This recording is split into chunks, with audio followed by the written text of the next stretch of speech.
I did abandon a project that I was working on. I was developing a screenplay called Christmas People, and it was about the people that everybody knows that start decorating for Christmas before Halloween is even hit.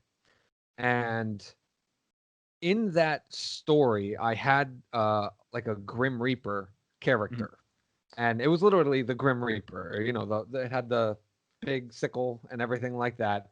Yeah. And it was a force that was going through the film or whatever. I could not get that story tamed, and it was one of those things where I had to abandon it because I was not happy with it. And it Yeah. was one of those things where it was just so much time, and I was like up against the wall. And when you get exhausted on a project, and you're just like, I can't figure this out.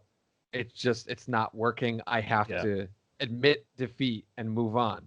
Yeah. But to what you were saying, to repurposing it, the next thing that I moved on to, which as I was just talking about, I was flirting with this concept of Haunted, the story that I talked about in our intro podcast.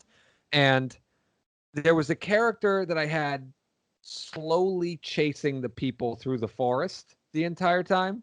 And I was playing around with all these different concepts, and it was basically in my mind like a Michael Myers, Jason Voorhees ripoff, where it's just a slow walking person.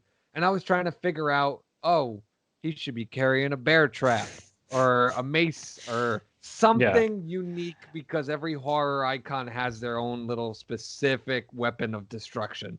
Right. Um, and then it hit me. I was like, oh, I had the Grim Reaper character from Christmas People. And the one thing that I gave that character in Christmas People that made him stand out was the scythe. I believe that's the pronunciation of it. Scythe was on fire the entire time. It was a flaming scythe, kind of like Vin Yeah. Diesel in that movie where he lights the sword on fire.